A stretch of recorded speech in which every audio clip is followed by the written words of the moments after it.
Hello అందరికీ ఇవాళ చాలా చాలా చాలా హెల్దీగా ఉండే రాజ్మా కర్రీ ఎలా చేసుకోవాలో చూపిస్తాను పదండి. ముందుగా రాజ్మాని శుభ్రంగా కడుక్కుని నైట్ అంతా సోక్ చేసుకోవాలి. నెక్స్ట్ డే మార్నింగ్కి ఫుల్గా నానిపోయి ఉంటాయి. అందులో నుంచి వాటర్ అంతా స్ట్రెయిన్ చేసేసి దాన్ని ప్రెషర్ కుక్కర్లోకి వేసి మళ్ళీ దానికి తగిన నీళ్లు పోసుకుని సాల్ట్ లేకుండా ఉడికించుకోవాలి. సాల్ట్ వేస్తే ఒక్కొక్కసారి రాజ్మా ఉడకట్లేదు కాబట్టి సాల్ట్ అవాయిడ్ చేయడం బెస్ట్.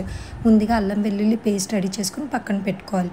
ప్యాన్ ఆయిల్ హీట్ అయిన తర్వాత గరం మసాలా సామాన్లు బిర్యానీ ఆకు, దాల్చిన చెక్క, లవంగం, ఒక 4 మిరియాలు, సాజీరా వేసుకొని బాగా వేగాక పచ్చిమిర్చి వేసుకొని వేయించుకోవాలి.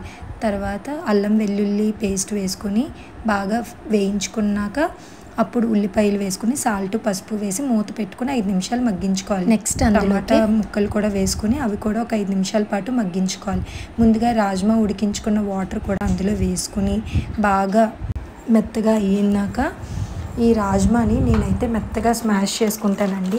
సగం స్మాష్ చేస్తాను, సగం రాజ్మాలో వేసుకుంటాను. ఆ టెక్స్చర్ తినడానికి చూడడానికి బాగుంటుంది.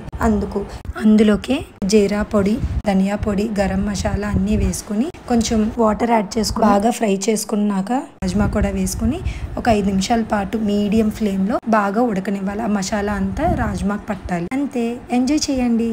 రాజ్మాలో మీకు ప్రోటీన్స్, న్యూట్రియంట్స్, ఫైబర్ కంటెంట్ చాలా అంటే చాలా ఎక్కువ ఉంటుందండి. ఇది ప్రతి ఒక్కరు ట్రై చేయాల్సిన రెసిపీ. ఇలా చేసుకుంటే రైస్ చపాతీలో కూడా చాలా బాగుంటుంది. మీరు కూడా ట్రై చేసి ఎలా వచ్చిందో కమెంట్లో తెలపండి.